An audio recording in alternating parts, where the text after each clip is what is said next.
Ukraine और रूस के बीच पिछले कुछ सालों में रिश्ते काफी खराब हुए और यही कारण है कि दोनों देश आए दिन एक दूसरे को अपनी शक्ति दिखाते रहे हैं। इस कड़ी में एक तरफ यूक्रेन में युद्ध अभ्यास चल रहा है तो ठीक उसी समय रूस भी अपनी नौसेना के साथ युद्ध अभ्यास कर रहा है।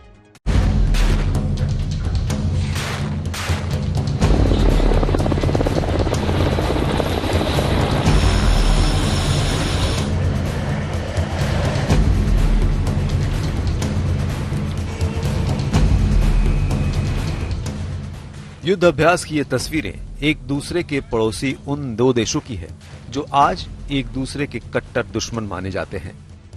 तस्वीरें रूस और यूक्रेन के युद्ध अभ्यास की है जिस पर दुनिया भर के देशों की नजर गड़ी हुई है।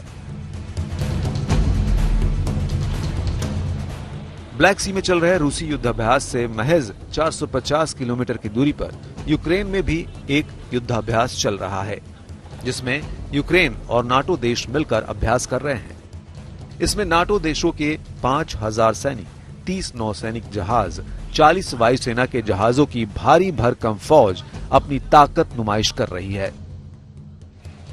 हाल के दिनों में रूस की यूक्रेन के साथ साथ नाटो देशों से भी तल्खी बढ़ी है। राष्ट्रपति पुतिन का ये बयान सुनिए जिसमें वो यूक्रेन की सरकार को खरी खरी सुना रहे हैं, साथ ही यूक्रेन को दूसरे देशों के नियंत्रण में बता रहे हैं। Мы единое целое.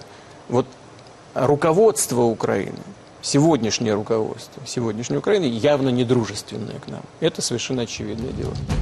क्रीमिया मुद्दे पर दोनों देश इस साल की शुरुआत में युद्ध की कगार पर पहुंच गए थे।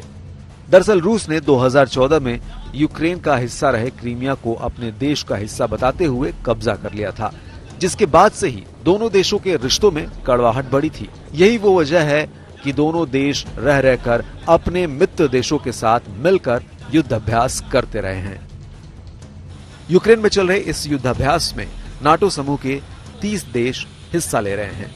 एक साथ यूक्रेन और 30 देशों के बीच हो रहे इस युद्धाभ्यास के जवाब में ही रूस ब्लैक सी में अपनी नौसेना के जरिए ताकत दिखा रहा है। आज तक ब्यूरो। कोरोना में यूरोप घूमने वाले लोगों की यूरोपीय संघ ने आखिर उस फैसले पर मोहर लगा दी जिसका विरोध दुनिया भर के कई देशों में हो रहा था। दरअसल अब यूरोपीय यूनियन के देशों में घूमने के लिए लोगों को एक डिजिटल सर्टिफिकेट दिखाना होगा। इस सर्टिफिकेट से यह सिद्ध होगा कि उस व्यक्ति को कोरोना वैक्सीन की दोनों खुराक मिली है यानी कि डोज लगी हैं।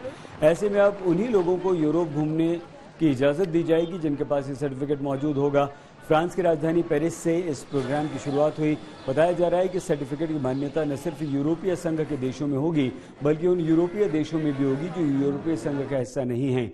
ऐसे में उन देशों में आइसलैंड, लिंक्टेनस्टीन, नॉर्वे, स्विट्जरलैंड प्रमुख है। आपको बता दें कि कई देशों ने इस तरह के सर्टिफिकेट का विरोध किया था। अमेरिका और यूरोप के साथ साथ एशिया के तमाम देश भी भीषण गर्मी की चपेट में हैं। गर्मी की मार झेल रहे इराक में गुरुवार को देश में आधिकारिक अवकाश घोषित कर दिया गया।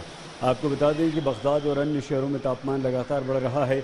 हर दिन तापमान की बात करें तो ये 48 डिग्री सेल्सियस तक चला गया और आशंका गर्मी और बढ़ने की भी जताई जा रही है। चिलचिलाती गर्मी से बेहाल लोग अब वाटर पार्क का रुख कर रहे हैं ताकि कुछ हद तक गर्मी से राहत मिल सके। लगातार बढ़ते पारे के बीच अब लोगों को घंटों बिजली कटौती का सामना भी करना पड़ रहा है। ऐसे में सरकार के अवकाश घोषित करने का फैसला लोगों के लिए बड़ी राहत लेकर आया। इस बुलेटिन में फिलहाल इतना ही। आप देखते रहिए आज तक।